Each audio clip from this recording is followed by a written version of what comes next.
Hello friend, তোমরা দেখছো ignore ইনসান। এই চ্যানেলটিকে তোমরা সাবস্ক্রাইব করবে।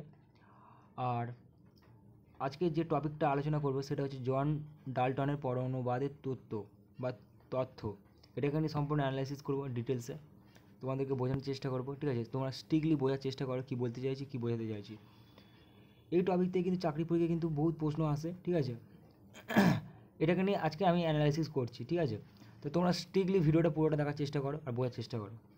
দেখো, জন ডাল্টনের পরমাণুবাদের তত্ত্ব। ঠিক আছে, কেমিস্ট্রির প্রশ্ন, এই প্রশ্নটা ইম্পর্টেন্ট। ঠিক আছে, তাকে আমি এর ডিটেলস জানবো। ঠিক আছে, তো দেখো, প্রথমে তোমাদেরকে বলে দিই পরমাণু, কারণ পরমাণুবাদ, ঠিক আছে, পরমাণুর গঠন, এই চ্যাপ্টার থেকে কিন্তু প্রশ্ন আসে। ঠিক আছে, তো প্রথমে যে প্রশ্নটা হচ্ছে পরমাণু কাকে বলে।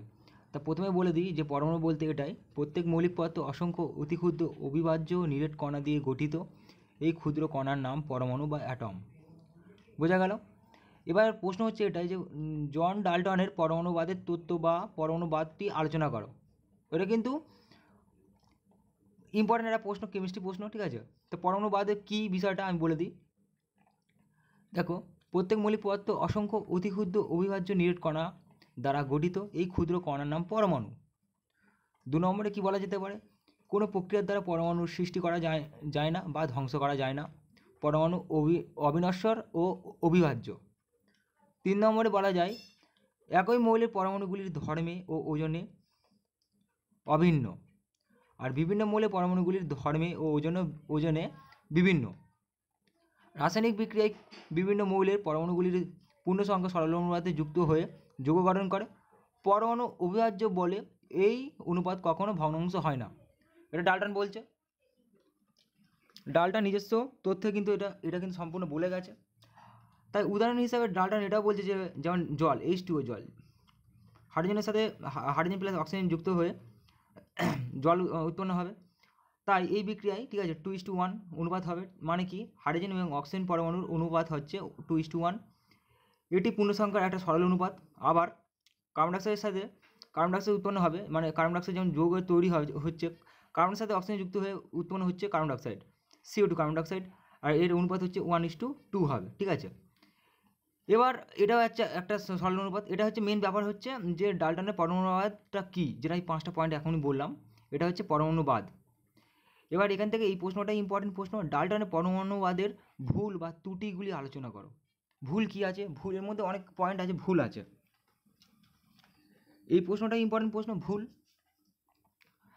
দেখো, প্রথমেই বলে দিই, পরমাণুকে মৌলিক পদার্থের অন্তিম অবিভাজ্য নিরেট কণা বলা যায় না। কারণ কি, পরমাণু E electron, P proton, N neutron এবং আরও কয়েক কোটি আদি কণা দিয়ে তৈরি বা গঠিত। কাজেই পরমাণু পদার্থের অবিভাজ্য কণা নয়। আবার পরমাণু নিউক্লিয়াসে প্রোটন, নিউট্রন দ্বারা গঠিত এবং চারিদিকে ইলেকট্রনগুলি ঘুরতে থাকে, ইতস্ততভাবে ঘুরতে থাকে। ফলে পরমাণু বেশিরভাগ স্থান ফাঁকা থাকে। তাই পরমাণুকে কখনোই নিরেট বলা যাবে না। এটা কিন্তু সম্পূর্ণ ডাল্টন যেটা বলে গেছে সেটা ভুল বলেছে। 2 নম্বর পয়েন্ট এটা বলা যেতে পারে যে একই মৌলের পরমাণুগুলি ওজনে ও ধর্মে মানে অভিন্ন। ডাল্টনের এই তথ্য কিন্তু ভুল। কারণ কি, একই মৌলের বিভিন্ন ওজন এবং বিভিন্ন ভৌত ধর্ম বিশিষ্ট পরমাণু থাকতে পারে। এদেরকে বলা হয় আইসোটোপ। এই প্রশ্নটা আসে, আইসোটোপ বলতে কী বোঝায় বা আইসোটোপ কী, এটা কিন্তু চাকরি পরীক্ষা অনেকবার এসেছে। ঠিক আছে, আইসোটোপ কী, একটা উদাহরণ দাও। ঠিক আছে, আইসোটোপ বলতে এটাই যে একটা মৌলের বিভিন্ন ওজন এবং বিভিন্ন ভৌত ধর্ম বিশিষ্ট পরমাণু থাকতে পারে বা আছে, তাদেরকে আমরা বলবো আইসোটোপ। যেমন কি হাইড্রোজেন, H2 হাইড্রোজেন, হাইড্রোজেনের বিভিন্ন ভর বিশিষ্ট পরমাণু রয়েছে, যেমন 3টে পরমাণু আছে। ঠিক আছে, এদের পারমাণবিক সংখ্যা বা ভর সংখ্যা হচ্ছে যথাক্রমে 1, 2 আর 3। ঠিক আছে, আর 3 নম্বর পয়েন্ট এটা বলা যেতে পারে যে ডাল্টন এই তথ্যটা বলেছে যে বিভিন্ন মৌলের ওজন বিভিন্ন। ঠিক আছে, এটাও কিন্তু ভুল। কারণ জানা গেছে যে দুটি ভিন্ন মৌলের একই ওজন বিশিষ্ট বিভিন্ন পরমাণু থাকতে পারে, তাদেরকে বলা হয় আইসোবার। এই প্রশ্নটা আসে, আইসোবার কী বা বলতে কী বোঝায়। জানা গেছে যে দুটি ভিন্ন মৌলের একই ওজন বিশিষ্ট পরমাণু আছে, তাদেরকে বলা হয় আইসোবার। যেমন দুটি ভিন্ন মৌল কী, Ca ক্যালসিয়াম আর আর্গন, এর পারমাণবিক ভর কিন্তু একই, মানে 40।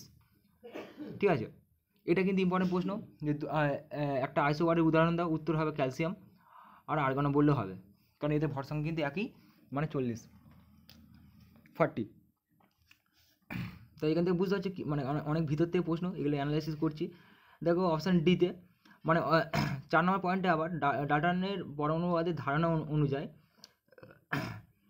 যে পরমাণুবাদের অণুর ধারণা না থাকায় এই তথ্য দিয়ে বা এই তথ্যটাকে দিয়ে যৌগিক পদার্থের ক্ষুদ্রতম কণার মধ্যে পার্থক্য করা যায় না।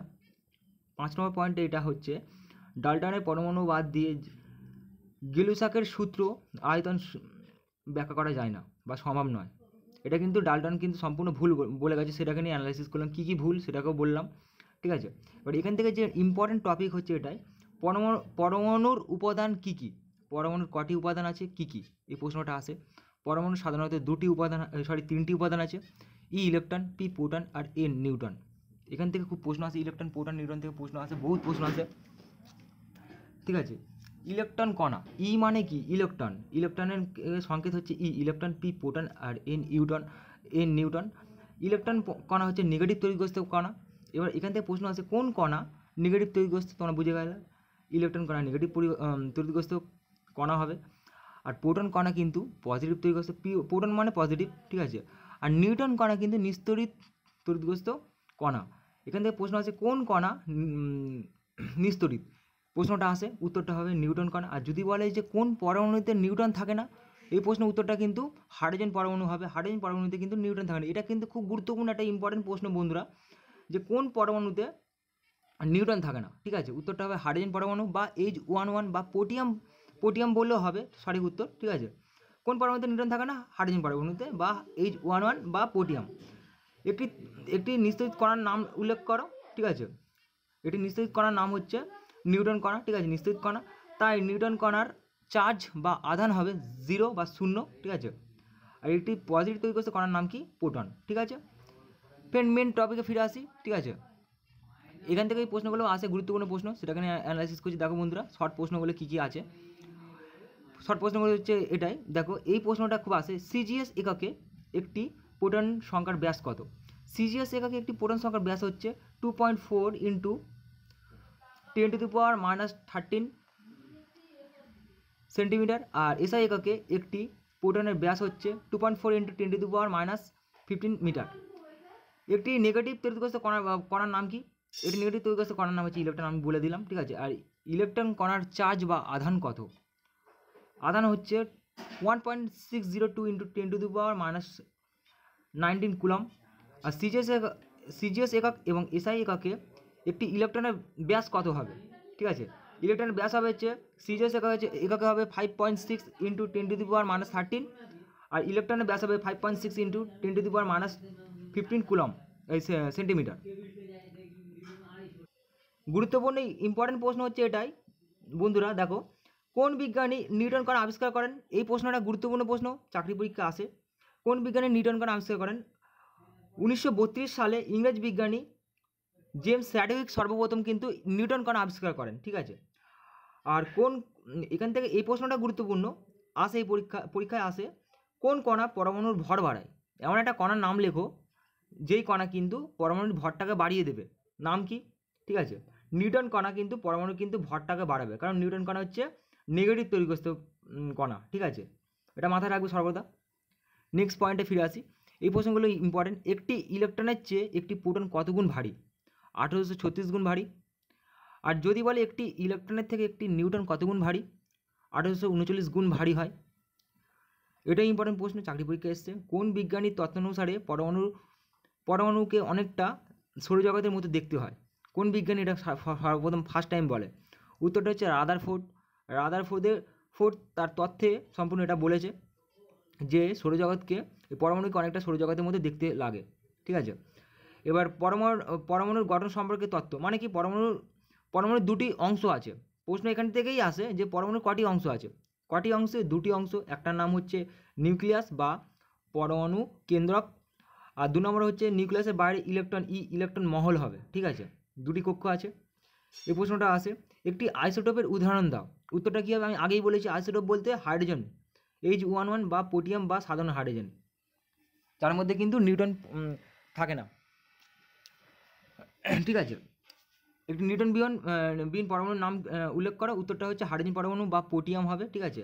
আর যদি বলে একটি আইসোটোপের উদাহরণ দাও, এটা হচ্ছে হাইড্রোজেন হবে, সেম অ্যান্সার, ঠিক আছে।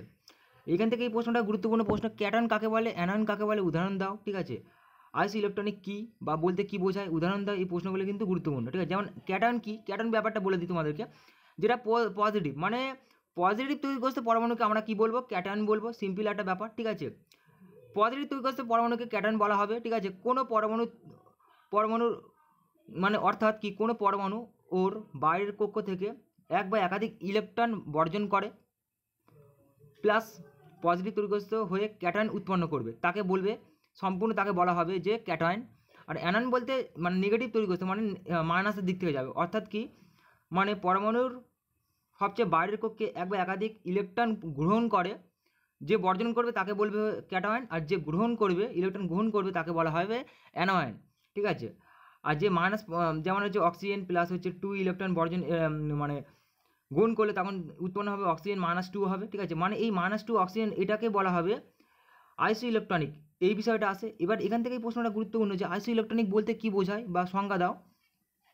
উত্তরের একদম বেসিক ব্যাপার, যে বিভিন্ন পরমাণু থেকে উৎপন্ন বিভিন্ন আয়নের ইলেকট্রন সংখ্যা একই হতে পারে, এরূপ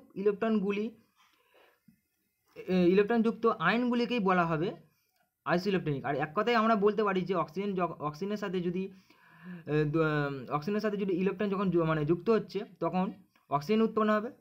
অক্সিজেনের সাথে দু অণু যদি আমরা ইলেকট্রন গ্রহণ করি, তখন সেখান থেকে কিন্তু অক্সিজেন কিন্তু -2তে মানে উৎপন্ন হবে। আর এই -2 অক্সিজেনকেই বলা হবে সম্পূর্ণভাবে আইসো ইলেকট্রনিক।